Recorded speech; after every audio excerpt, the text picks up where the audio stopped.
ದಾನಿಯೇಲನ ಪುಸ್ತಕ 1ನೇ ಅಧ್ಯಾಯ 8 ಮತ್ತು 9ನೆಯ ವಚನಗಳು. ಈ ವಾಕ್ಯ ಏನು ಹೇಳುತ್ತೆ ನೋಡೋಣ ಬನ್ನಿ. ವಚನ 8ರಿಂದ ಓದಿಕೊಳ್ಳೋಣ ಬನ್ನಿ. ರಾಜನ ಭೋಜನ ಪದಾರ್ಥಗಳನ್ನು ತಿಂದು ರಾಜನು ಕುಡಿಯುವ ದ್ರಾಕ್ಷಾರಸವನ್ನು ಕುಡಿದು ತನ್ನನ್ನು ಅಶುದ್ಧ ಮಾಡಿಕೊಳ್ಳಬಾರದು ಎಂದು ದಾನಿಯೇಲನು ನಿಶ್ಚಯಿಸಿಕೊಂಡು ಕಂಚುಕಿಯರ ಅಧ್ಯಕ್ಷನಿಗೆ, ನಾನು ಅಶುದ್ಧನಾಗಲಾರೆ, ನನ್ನನ್ನು ಕ್ಷಮಿಸು ಎಂದು ವಿಜ್ಞಾಪಿಸಿದನು. ಈಗ ಮುಂದೆ 10ನೇ ವಚನ ನೋಡಿ. ನಿಮಗೆ ಆಹಾರ ಪಾನಗಳನ್ನು ಏರ್ಪಡಿಸಿದ ನನ್ನ ಒಡೆಯನಾದ ರಾಜನಿಗೆ ಭಯಪಡುತ್ತಿದ್ದೇನೆ. ರಾಜನು ನಿಮ್ಮಂತೆ ಆರಿಸಲ್ಪಟ್ಟ ಯುವಕರ ಮುಖಕ್ಕಿಂತ ನಿಮ್ಮ ಮುಖವು ಬಾಡಿರುವುದನ್ನು ನೋಡಿ ರಾಜನು ನನ್ನ ತಲೆಯನ್ನು ತೆಗೆಸಲು ಕಾರಣರಾದಿರಿ ಎಂದು ಹೇಳಿದನು. ವಚನ 12. ಆಹಾರಕ್ಕೆ ಕಾಯಿಪಲ್ಯ, ಪಾನಕ್ಕೆ ನೀರನ್ನು ನಿಮ್ಮ ಸೇವಕರಾದ ನಮಗೆ ಒದಗಲಿ. ಅಯ್ಯ, ದಯವಿಟ್ಟು 10 ದಿನಗಳವರೆಗೂ ನಮ್ಮನ್ನು ಪರೀಕ್ಷಿಸು. ದೇವರು ಹೆಚ್ಚಿಸಿ ಘನಪಡಿಸುವಂಥವರಲ್ಲಿ ಕಾಣಿಸಿಕೊಳ್ಳುವ ಲಕ್ಷಣಗಳೇನಾಗಿವೆ?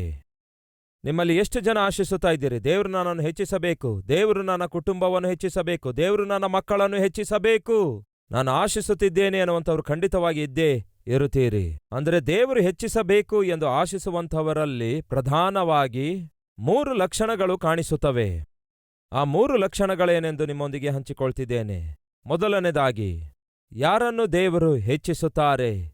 ಪರಿಶುದ್ಧರನ್ನು ದೇವರು ಹೆಚ್ಚಿಸುತ್ತಾರೆ. ಪ್ರಾರ್ಥಿಸುವವರನ್ನು ದೇವರು ಹೆಚ್ಚಿಸುತ್ತಾರೆ. ಪೌರುಷವುಳ್ಳವರನ್ನು ದೇವರು ಹೆಚ್ಚಿಸುತ್ತಾರೆ. ನೀವು ಜಾಗ್ರತೆಯಿಂದ ಪರಿಶೀಲಿಸುವುದಾದರೆ ಈ 3 ಲಕ್ಷಣಗಳು ಖಂಡಿತವಾಗಿ ದೇವರಿಂದ ಹೆಚ್ಚಿಸಲ್ಪಟ್ಟಂತಹ, ಘನಪಡಿಸಲ್ಪಟ್ಟಂತಹ ಈ ಯೌವನಸ್ಥರ ಜೀವಿತದಲ್ಲಿ ನಾವು ಖಂಡಿತವಾಗಿ ಕಾಣುತ್ತೇವೆ. ಯಾರು ಈ ಯೌವನಸ್ಥರು? ನೀವು ಜಾಗ್ರತೆಯಿಂದ ಪರಿಶೀಲಿಸುವುದಾದರೆ ಈ ಯೌವನಸ್ಥರು ದಿಕ್ಕು ದಸೆ ಇಲ್ಲದಂಥವರು ಅಲ್ಲ ಪ್ರಿಯರೇ. ತುಂಟರಾಗಿ ತಿರುಗಾಡಿದಂಥವರು ಕೂಡ ಅಲ್ಲ ಪ್ರಿಯರೇ. ವಿದ್ಯಾಭ್ಯಾಸ ಇಲ್ಲದವರಂತೂ ಅಲ್ಲವೇ ಅಲ್ಲ ಪ್ರಿಯರೇ. ಹಾಗಾದರೆ ಯಾರು ಈ ಯೌವನಸ್ಥರು? ಬನ್ನಿ ನೋಡೋಣ. 1ನೇ ಅಧ್ಯಾಯ 3ನೇ ವಚನ. ಅಶ್ಪೆನೆಜೆನು ಎಂಬ ತನ್ನ ಕಂಚುಕಿಯರ ಮುಖ್ಯಸ್ಥನಿಗೆ ರಾಜನು ಕರೆದು ಹೇಳಿದ್ದೇನೆಂದರೆ, ಇಸ್ರಾಯೇಲ್ಯರ ರಾಜ ವಂಶೀಯರಲ್ಲಿ ಪ್ರಧಾನರಾದವರು ಯಾರು ಈ ಯೌವನಸ್ಥರು? ರಾಜವಂಶೀಯರಾಗಿದ್ರು, ರಾಜರಿಗೆ ಹುಟ್ಟಿದವರಾಗಿದ್ರು, ರಾಜಕುಮಾರರಾಗಿದ್ರು, ಅವರಲ್ಲಿಯೂ ಪ್ರಧಾನರಾಗಿದ್ರು. 2ನೇದು, ಲೋಪವಿಲ್ಲದಂತಹ ಸೌಂದರ್ಯವನ್ನು ಹೊಂದಿದವರಾಗಿದ್ರು. ಅವರನ್ನು ನೋಡುವಾಗ, ಅವರ ಮುಖವನ್ನು ನೋಡುವಾಗ, ಅವರ ರೂಪವನ್ನು ನೋಡುವಾಗ ಎಷ್ಟೋ ಸುಂದರವಾಗಿದ್ರು, ಎಷ್ಟೋ ಅಂದವಾಗಿದ್ರು. ಅವರ ಒಂದು ಸೌಂದರ್ಯದಲ್ಲಿ, ಅವರ ಸ್ವರೂಪದಲ್ಲಿ ಯಾರೊಬ್ಬರೂ ಕೂಡ ಮುಖ ಚೆನ್ನಾಗಿದೆ ಆದರೆ ಮೂಗೇ ಚೆನ್ನಾಗಿಲ್ಲ ಎಂದು ಹೀಗೆ ಲೋಪ ಹುಡುಕಲಿಕ್ಕೂ ಕೂಡ ಆಗಲಿಲ್ಲ ಪ್ರಿಯರೇ. ಅಷ್ಟು ಚೆನ್ನಾಗಿ ಅಂದವುಳ್ಳವರಾಗಿದ್ರು, ಸೌಂದರ್ಯವುಳ್ಳವರಾಗಿದ್ರು. ಜಾಗ್ರತೆಯಿಂದ ಗಮನಿಸಿ, ರಾಜವಂಶೀಯರು ಕೂಡ ಆಗಿದ್ರು. ಅವರಲ್ಲಿಯೂ ಪ್ರಧಾನರಾಗಿದ್ರು, ಬಹಳ ಅಂದವಾಗಿದ್ರು. ಕೆಲವೊಂದು ಮಕ್ಕಳಿಗೆ ಬಹಳ ಅಂದವಿರುತ್ತೆ, ವಿದ್ಯಾಭ್ಯಾಸವಿರಲ್ಲ. ಕೆಲವರಿಗೆ ಬಹಳ ಚೆನ್ನಾಗಿ ವಿದ್ಯಾಭ್ಯಾಸ ಇರುತ್ತೆ, ಆದರೆ ಅಂದವಿರಲ್ಲ. ಕೆಲವರಿಗೆ ಬಹಳ ಚೆನ್ನಾಗಿ ಓದಬೇಕೆಂಬ ಆಸೆ ಇರುತ್ತೆ, ಆದರೆ ಆ ಮಕ್ಕಳನ್ನು ಓದಿಸುವಂತಹ ಸಾಮರ್ಥ್ಯ ತಂದೆ ತಾಯಿಗಳಿಗಿರಲ್ಲ. ಹಾಗೆಯೇ ವಿದ್ಯಾಭ್ಯಾಸ ಮಾಡುವ ಸಾಮರ್ಥ್ಯ ತಂದೆ ತಾಯಿಗಳಿಗಿದ್ರೆ ವಿದ್ಯಾಭ್ಯಾಸ ಮಾಡುವ ಯೋಗ ಮಕ್ಕಳಿಗಿರಲ್ಲ. ಇಂಥವರನ್ನು ನಾವು ಸಾಧಾರಣವಾಗಿ ನೋಡ್ತಾ ಇರ್ತೇವೆ. ಆದರೆ ಇವರು ಮಾತ್ರ ಬಹಳ ಪ್ರತ್ಯೇಕವಾದವರಾಗಿದ್ರು.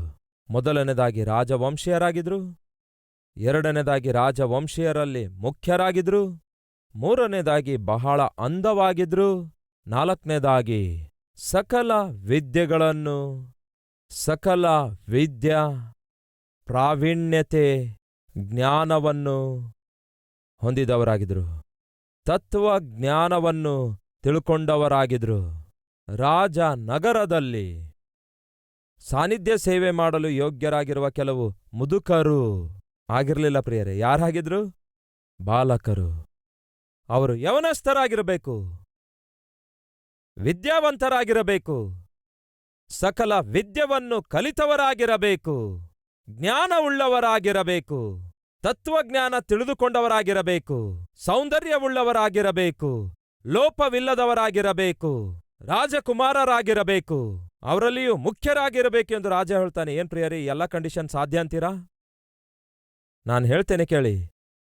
ಎಷ್ಟೋ ಜನ ತಂದೆ ತಾಯಿಗಳು ನನ್ನ ಬಳಿಗೆ ಬಂದು ಅಳುತ್ತಾರೆ. ಒಬ್ಬ ತಾಯಿ ತನ್ನ ಮಗನನ್ನು ನನ್ನ ಬಳಿಗೆ ಕರೆತಂದಿದ್ದಳು. ಆ ಮಗ ಸ್ವಲ್ಪ ಸುಂದರನಾಗಿದ್ದ. ಆ ತಾಯಿ ಬಂದು ಹೇಳ್ತಾಳೆ, ಅಯ್ಯ, ನಾನು ಎಷ್ಟೋ ಕಷ್ಟಪಟ್ಟು ನನ್ನ ಮಗನಿಗೆ ಕಾಲೇಜಿಗೆ ಸೇರಿಸಿದ್ದೇನೆ. ಅವನು ಬಿಟೆಕ್ ಓದುವುದಕ್ಕಾಗಿ ಎಷ್ಟೋ ಕಷ್ಟಪಟ್ಟು ಕಾಲೇಜಿಗೆ ಸೇರಿಸಿದ್ದೇನಯ್ಯ. ಇವನು ಬಿಟೆಕ್ ಫಸ್ಟ್ ಇಯರ್ ಆಗಿದ್ದಾನೆ. ಆದರೆ ಅವನು ಮಾಡುವ ಕೆಲಸ ನೋಡಿ ತಾಳಿಕೊಳ್ಳಲಿಕ್ಕಾಗ್ತಾ ಇಲ್ಲಯ್ಯ. ಏನಿದೆ ಸಮಸ್ಯೆ ಎಂದು ಕೇಳಿದಾಗ, ನನ್ನ ಮಗ ಕಾಲೇಜಿನಲ್ಲಿ ಅವನಿಗೆ ಪಾಠ ಮಾಡುವ ಪ್ರೊಫೆಸರ್ ಅವರೊಂದಿಗೆ ಪ್ರೀತಿಯಲ್ಲಿ ಬಿದ್ದಿದ್ದಾನಯ್ಯ. ಇದಕ್ಕೆ ಏನನ್ನೋಣ ಹೇಳಿ? ಸ್ವಲ್ಪ ಚೆನ್ನಾಗಿದ್ದಾನೆ ಅಂದುಕೊಂಡ್ರೆ, ಸ್ವಲ್ಪ ರೂಪರೇಖೆ ಚೆನ್ನಾಗಿದ್ರೆ ಪ್ರೊಫೆಸರ್ ಜೊತೆಗೆ ಪ್ರೀತಿಯಂತೆ. ಅವನಿಗೆ ಏನಪ್ಪ ಇದೇನು ನೀನು ಮಾಡಿದ್ದು ಅಂತ ಕೇಳಿದ್ರೆ, ಅಣ್ಣ ನನಗೇನೂ ಗೊತ್ತಿಲ್ಲ ಅಣ್ಣ, ಏನೋ ನೋಡಲು ಸ್ವಲ್ಪ ಚೆನ್ನಾಗಿದ್ದೇನೆ ಅಂದುಕೊಂಡು ಆ ಪ್ರೊಫೆಸರ್ ನನಗೆ ನೋಡುತ್ತಾ ನೋಡುತ್ತಾ ಹಾಗೆಯೇ ನೋಡ್ತಾ ಉಳ್ಕೊಂಡಳಯ್ಯ. ನನ್ನನ್ನು ತನ್ನ ಬಲೆಯಲ್ಲಿ ಹಾಕಿಕೊಂಡಳಣ ಅಂದಳು. ಏನಿದು?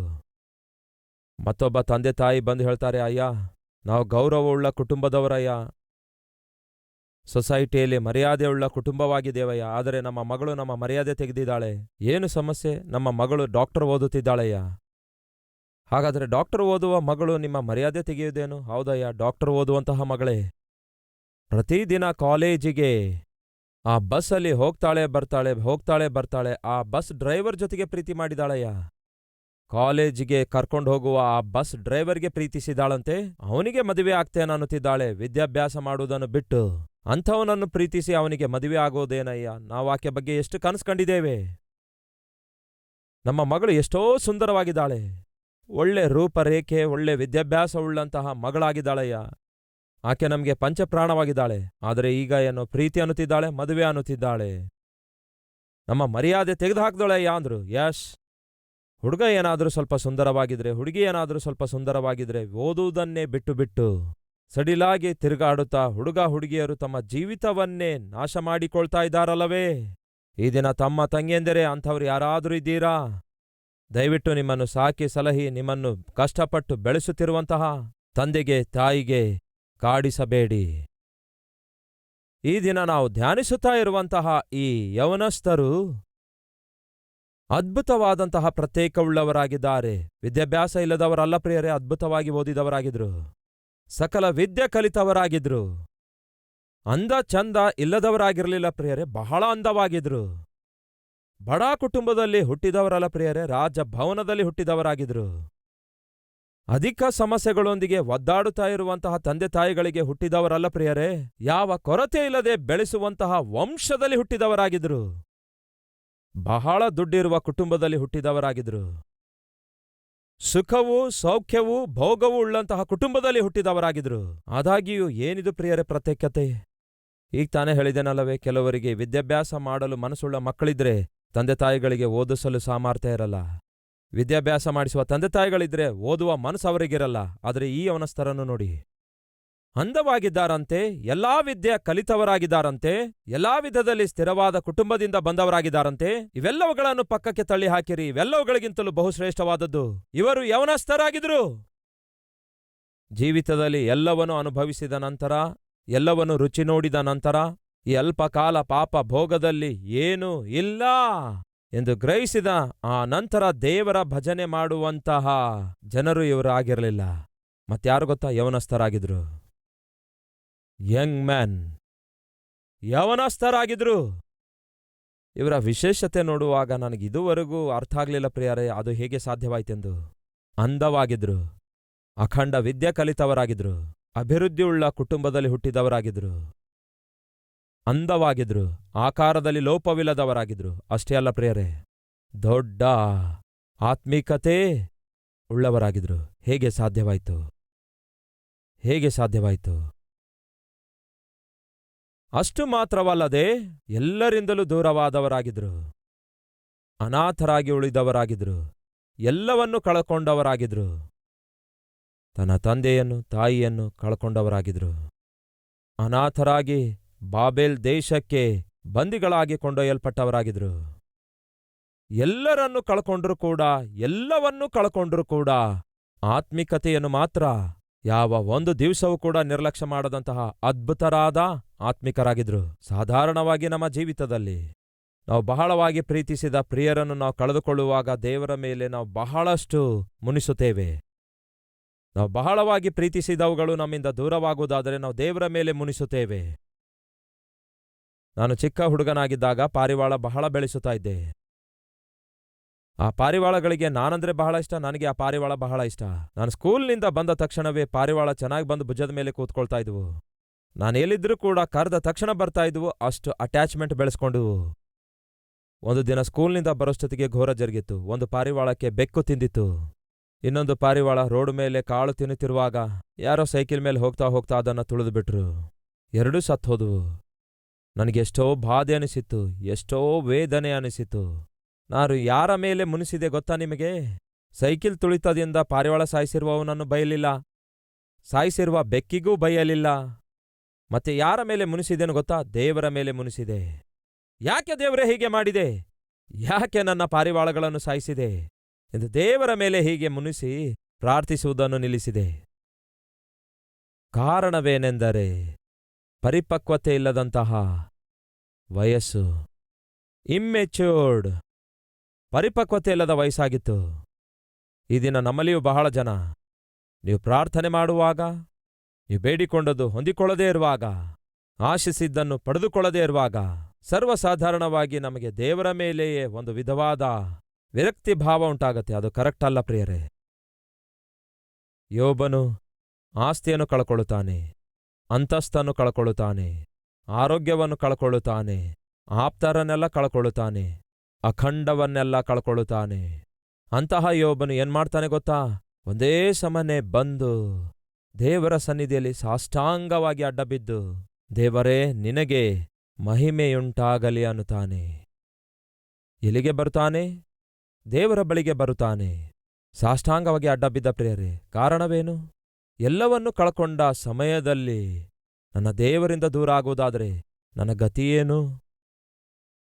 ಯಾಕೆ ನನಗಿರುವ ಆಸ್ತಿ ಹೊರಟೋಯ್ತೆಂದು ಗೊತ್ತಿಲ್ಲ, ಯಾಕೆ ನನ್ನ ಅಂತಸ್ತು ಹೊರಟೋಯ್ತೆಂದು ಗೊತ್ತಿಲ್ಲ. ಅವನ ಅಂತಸ್ತು ಹೋಯ್ತು, ಅವನ ಬಿಲ್ಡಿಂಗ್ ಹೊರಟೋಯ್ತು, ಅವನಿಗಿರುವ ಸಮಸ್ತವೂ ಕಳೆದು ಹೋಯ್ತು. ಯಾಕೆ ನನ್ನ ಆಪ್ತ ಮಕ್ಕಳೆಲ್ಲ ಸತ್ತೋದ್ರೆಂದು ಗೊತ್ತಿಲ್ಲ. ಅವನು ಹೊಂದಿಕೊಂಡಿದ್ದ ಆ ದುಸ್ಥಿತಿಗೆ ಕಾರಣವೇನೆಂದು ಅವನಿಗೆ ಗೊತ್ತಿರಲಿಲ್ಲ. ಹಾಗೆ ತಿಳಿಯಲಾರದಂತಹ ಸ್ಥಿತಿಯಲ್ಲಿ ಯೋಬನು ಏನ್ಮಾಡ್ತಾನೆ ಗೊತ್ತಾ? ನೇರವಾಗಿ ದೇವರ ಬಳಿಗೆ ಬಂದು ಆತನ ಪಾದ ಸನ್ನಿಧಿಗೆ ಅಡ್ಡ ಬೀಳುತ್ತಾನೆ. ಪ್ರಿಯರೇ, ಈ ದಿನ ನಮ್ಮ ಮಧ್ಯೆ ಯಾರಾದರೂ ಇದ್ದೀರಾ? ಆರ್ಥಿಕವಾಗಿ ನಷ್ಟ ಹೋದಂಥವರು, ಅನಾರೋಗ್ಯದಿಂದ ಬಳಲುವಂಥವರು, ಆಹಾರವಿಲ್ಲದೆ ಹಸುವೆಯಿಂದ ಬಳಲುವಂಥವರು ಯಾರಾದರೂ ಇದ್ದೀರಾ? ನಾವು ಬೇಸರವಾಗಬೇಕಾದದ್ದು ದೇವರ ಮೇಲೆ ಅಲ್ಲ ಪ್ರಿಯರೇ, ದೂರವಾಗಬೇಕಾದದ್ದು ದೇವರಿಂದ ಅಲ್ಲ ಪ್ರಿಯರೇ. ಅಂತಹ ಸಮಯದಲ್ಲಿ ಮತ್ತು ಎಷ್ಟೋ ಹೆಚ್ಚಾಗಿ ದೇವರ ಬಳಿಗೆ ಬರಬೇಕು. ಈ ಯವನಸ್ಥರನ್ನು ನೋಡಿ, ದೇವರೇ ಯಾಕೆ ನಮ್ಮ ತಂದೆಯನ್ನು ತಾಯಿಯನ್ನು ನಮ್ಮಿಂದ ದೂರ ಮಾಡಿದೆ? ಯಾಕೆ ನಮ್ಮ ದೇಶದಿಂದ ನೀನು ನಮ್ಮನ್ನು ಇಲ್ಲಿಗೆ ಕರೆತಂದೆ? ಎಲ್ಲವೂ ಇರುವಂತಹ ನಮಗೆ ಏನೂ ಇಲ್ಲದಂತಹ ಅನಾಥರನ್ನಾಗಿ ಯಾಕೆ ಮಾಡಿದೆ ಎಂದು ಕೇಳಬಹುದಲ್ಲವೇ? ಕಿರುಚಬಹುದಲ್ಲವೇ? ಹಾಗೆ ಮಾಡಲಿಲ್ಲ. ಆಪ್ತರನ್ನೆಲ್ಲ ಕಳೆದುಕೊಳ್ಳುತ್ತಾರೆ, ಆಪ್ತರಿಂದ ದೂರವಾಗ್ತಾರೆ, ಆಸ್ತಿ ಪಾಸ್ತಿಗಳಿಂದ ದೂರವಾಗುತ್ತಾರೆ, ಅದ್ಭುತವಾಗಿರುವಂತಹ ಜೀವಿತದಿಂದ ದೂರವಾಗ್ತಾರೆ. ಆದರೆ ಆತ್ಮಿಕತೆ ಮಾತ್ರ ಬಿಟ್ಟು ಬಿಡಲಿಲ್ಲ ಪ್ರಿಯರೇ. ಆಧ್ಯಾತ್ಮಿಕ ಜೀವಿತದಲ್ಲಿ ಆತ್ಮೀಕ ಪರಿಪಕ್ವತೆ ಉಳ್ಳಂಥವರಲ್ಲಿ ಸರ್ವಸಾಧಾರಣವಾಗಿ ದೇವರನ್ನು ಬಿಟ್ಟು ಬಿಡುವ ಲಕ್ಷಣ ಕಾಣಿಸೋದಿಲ್ಲ. ದೇವರ ಮೇಲೆ ಬೇಸರಗೊಳ್ಳುವ ಪ್ರಯತ್ನ ಕೂಡ ಮಾಡೋದಿಲ್ಲ. ಯವನ ಪ್ರಾಯದಲ್ಲಿ ಅಖಂಡವನ್ನೆಲ್ಲ ಕಳ್ಕೊಂಡ ವೇಳೆಯಲ್ಲಿ ಅವರಿಗೆ ಸಾಧಾರಣವಾಗಿ ಒಂದು ವಿಧವಾದಂತಹ ವೇದನೆಯಿಂದ ಕೂಡಿರುವಂತಹ ಆ ಬಾಧೆಯಲ್ಲಿ ನಂಬಿಕೆಯನ್ನು ಬಿಟ್ಟು ಬಿಡಬೇಕು ಎಂಬ ಯೋಚನೆ ಸೈತಾನನು ತಂದಿರುತ್ತಾನೆ. ಆದರೆ ಅವರು ನಂಬಿಕೆಯನ್ನು ಬಿಟ್ಟು ಬಿಡಲಿಲ್ಲ. ಯೌವನಸ್ಥರು ಯಾವಾಗ ಸಾಧಾರಣವಾಗಿ ಪಾಪ ಮಾಡುತ್ತಾರೆ ಗೊತ್ತಾ? ಒಬ್ಬಂಟಿಗರಾಗಿರುವಾಗ. ಯೌವನಸ್ಥರು ಯಾವಾಗ ಪಾಪ ಮಾಡುವಂತಹ ಪ್ರಯತ್ನ ಮಾಡುತ್ತಾರೆ ಗೊತ್ತಾ? ತಂದೆ ತಾಯಿಗಳು ಇಲ್ಲದಿರುವಾಗ, ಕಾಲೇಜ್ ನೆಪ ಹೇಳಿ ಪಟ್ಟಣಕ್ಕೆ ಹೋಗುವಾಗ, ಇತರ ರಾಜ್ಯಗಳಿಗೆ ಹೋಗುವಾಗ, ಇತರ ದೇಶಗಳಿಗೆ ಹೋಗುವಾಗ ಇಷ್ಟ ಬಂದಂತೆ ಜೀವಿಸುವ ಪ್ರಯತ್ನ ಮಾಡುತ್ತಾರೆ. ಬರೀ ಯವನಸ್ಥರಷ್ಟೇ ಅಂದ್ಕೊಳ್ತೀರಾ? ವಿವಾಹವಾದಂಥವರು ಕೂಡ ಹೆಂಡತಿ ತವರು ಮನೆಗೆ ಹೋದರೆ ಗಂಡನಿಗೆ ದೊಡ್ಡ ಸಂಭ್ರಮ.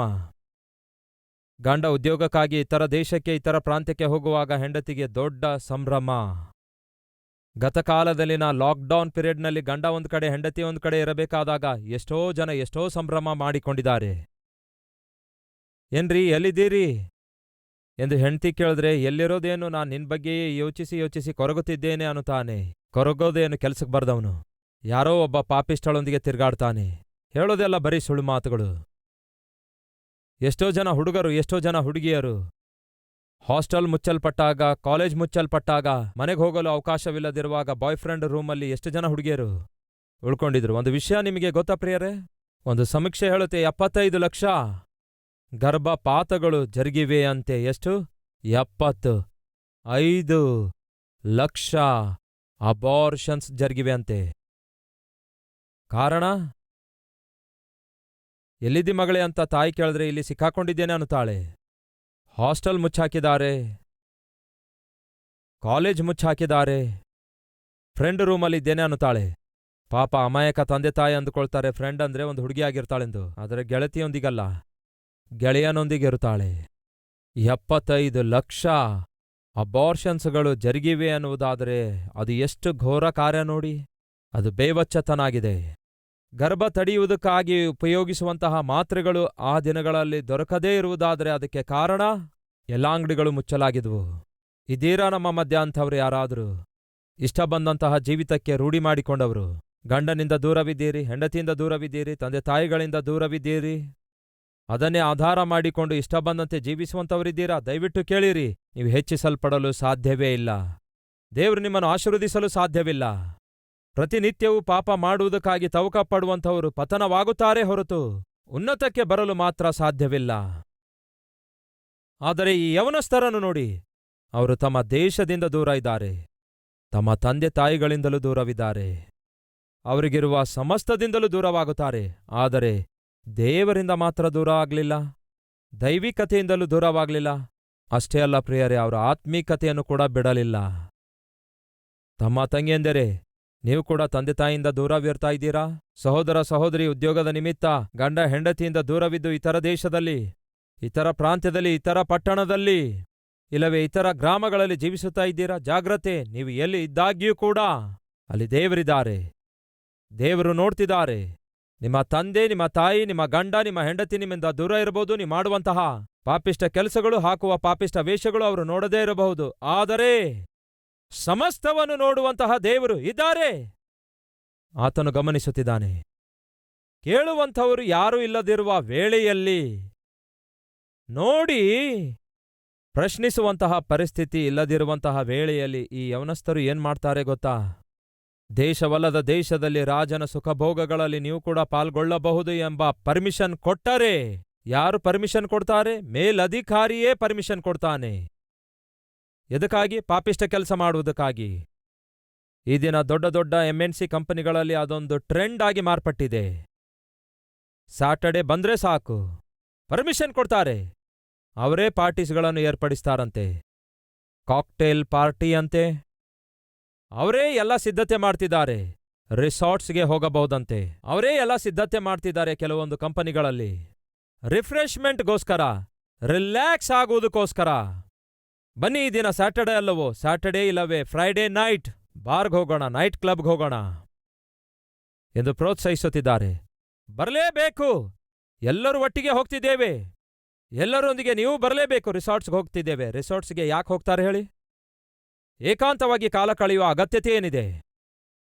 ಇತರ ರಾಜ್ಯಕ್ಕೆ ಹೋಗ್ತಿದ್ದೇವೆ ಎಲ್ಲರೂ ಸೇರಿ ಅಷ್ಟು ದೂರ ಹೋಗಲು ಅಗತ್ಯತೆ ಏನಿದೆ? ಇಷ್ಟ ಬಂದಂತೆ ಜೀವಿಸುವಂಥವ್ರು ಇದ್ದೀರಾ ನಮ್ಮ ಮಧ್ಯ? ಇಂತಹ ಟ್ರ್ಯಾಪ್ ಒಳಗೆ ಬೀಳುವಂಥವರು ಇದ್ದೀರಾ ನಮ್ಮ ಮಧ್ಯ? ಇಂತಹ ಉರುಳಿನೊಳಗೆ ಸಿಕ್ಕಾಕೊಳ್ಳುವಂಥವರು? ಮೇಲಧಿಕಾರಿಗಳೇ ಪಾಪ ಮಾಡುವುದಕ್ಕೆ ಪ್ರೋತ್ಸಾಹಿಸುತ್ತಿರುವುದಾದರೆ, ಹಾಗಾದ್ರೆ ಕೈ ಕೆಳಗೆ ಕೆಲಸ ಮಾಡುವಂಥವ್ರು ಯಾವ ರೀತಿ ಪರಿಶುದ್ಧರಾಗಿರಲು ಸಾಧ್ಯ ಎಂಬ ಪ್ರಶ್ನೆ ನಿಮಗಿರುವುದಾದರೆ ಕೇಳಿರಿ.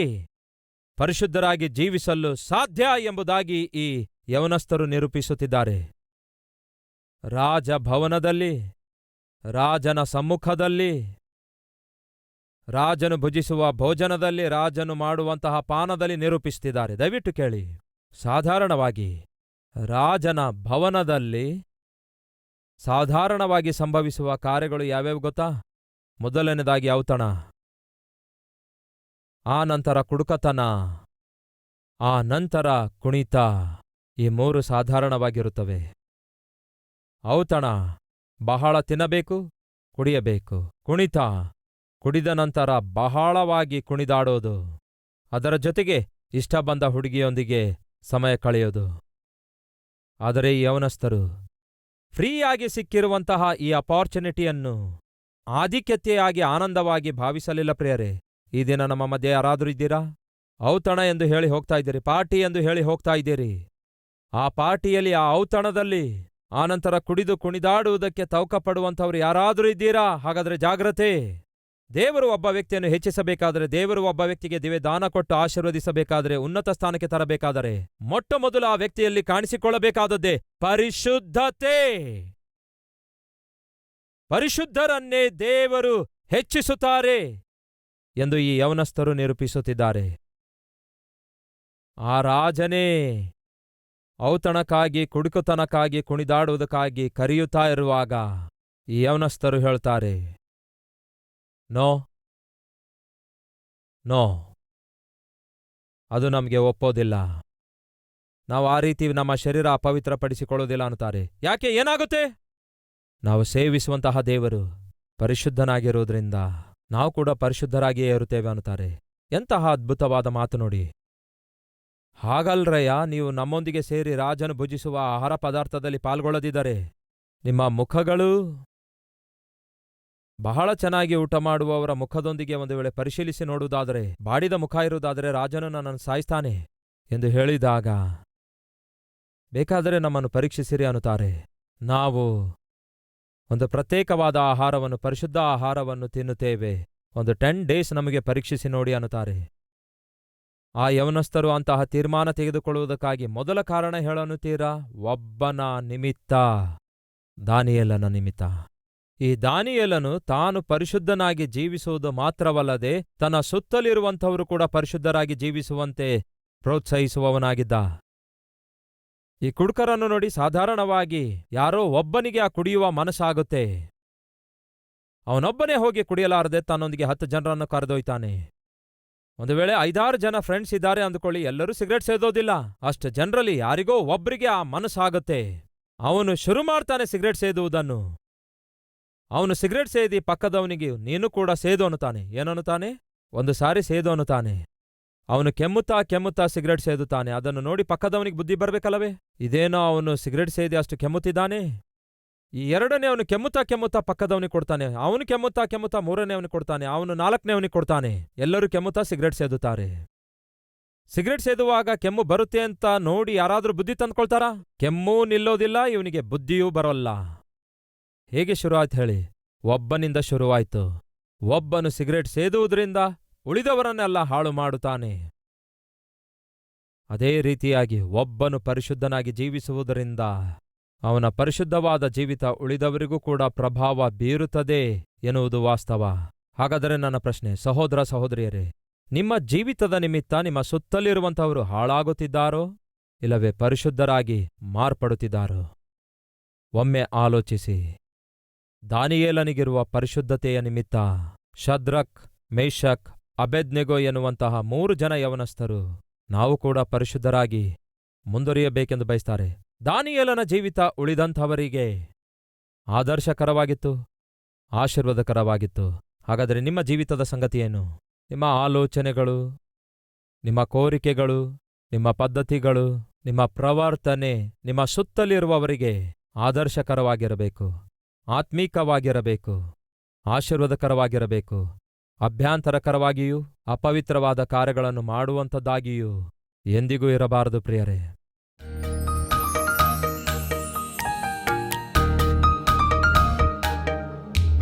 ಮಹಾಪರಿಶುದ್ಧನಾದ ಪ್ರೀತಿಯುಳ್ಳ ತಂದೆಯೇ, ನಮ್ಮ ಜೀವಿತದಲ್ಲಿ ನಾವು ಹೆಚ್ಚಿಸಲ್ಪಡಬೇಕಾದರೆ, ಉನ್ನತವಾದ ಸ್ಥಿತಿಗೆ, ಸ್ಥಾನಕ್ಕೆ ನಾವು ಸೇರಬೇಕಾದರೆ, ನಾವು ಘನಪಡಿಸಲ್ಪಡಬೇಕಾದರೆ, ಘನವಾದ ಜೀವಿತ ಜೀವಿಸಲ್ಪಡಬೇಕಾದರೆ, ನಿಮ್ಮ ನಾಮಕ್ಕೆ ಮಹಿಮೆ ತರಬೇಕಾದರೆ ಮತ್ತು ಅನೇಕರಿಗೆ ಮಾದರಿಕರವಾಗಿರಬೇಕಾದರೆ ಒಂದೇ ಒಂದು ಮಾರ್ಗವಿದೆ. ಅದೇ ಪರಿಶುದ್ಧವಾದ ಜೀವಿತ ಆಗಿದೆ. ದಾವೀದನು ಬಹು ಒಳ್ಳೆ ಬುದ್ಧಿಯುಳ್ಳವನಾಗಿದ್ದನು. ಆ ಬುದ್ಧಿ ನಿಮ್ಮ ಬೆಲೆಯಂಥದೆಂದು, ನಿಮ್ಮ ಸನ್ನಿಧಿಯ ಬೆಲೆಯಂಥದೆಂದು, ಪ್ರಾರ್ಥನೆಯ ಬೆಲೆಯಂಥದೆಂದು, ಪರಿಶುದ್ಧತೆಯ ಬೆಲೆಯಂಥದೆಂದು ಗ್ರಹಿಸಿಕೊಳ್ಳುವಂತೆ ಮಾಡಿತು. ಅನ್ಯರ ಮಧ್ಯದಲ್ಲಿದ್ದಾಗಿಯೂ, ಅನ್ಯ ಪ್ರಾಂತ್ಯದಲ್ಲಿದ್ದಾಗಿಯೂ, ದೂರ ದೇಶದಲ್ಲಿ ಇರುತ್ತಾ ಇದ್ದಾಗಿಯೂ ಕೂಡ, ಪಾಪಿಷ್ಠ ಪ್ರಜೆಗಳ ಮಧ್ಯ ಉದ್ಯೋಗ ಮಾಡ್ತಾ ಇದ್ದಾಗಿಯೂ ಕೂಡ, ದೇವರೇ, ನಿಮ್ಮನ್ನು ಹೊಂದಿಕೊಂಡು ಜೀವಿಸುವ ಧನ್ಯತೆ ನಮಗೆ ದಯಪಾಲಿಸಿರಿ. ದಾನಿಯೇಲನ ಪರಿಶುದ್ಧತೆ ಅನೇಕರಿಗೆ ಮಾದರಿಕರವಾಗಿತ್ತು. ನಮ್ಮ ಜೀವಿತ ದೇವರೇ ನಮ್ಮ ಸುತ್ತಲಿರುವಂಥವರಿಗೆ ಮಾದರಿಕರವಾಗಿರಬೇಕು.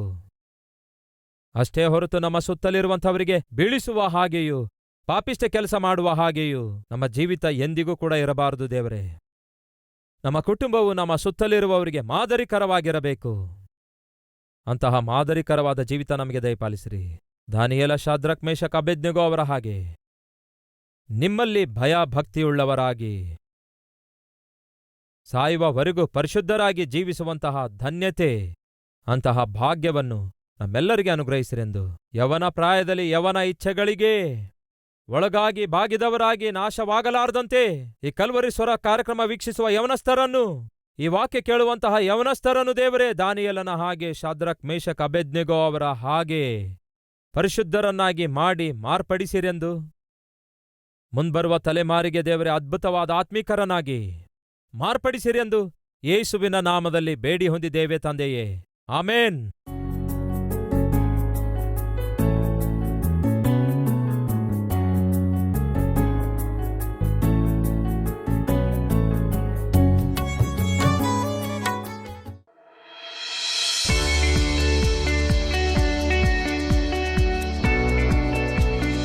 ಇಬ್ಬರು ಬೇಡಿಕೊಳ್ಳತಕ್ಕ ಯಾವ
ನಮ್ಮ ವಿಳಾಸ Calvary, post box number 30, Kukatpally, Hyderabad 72.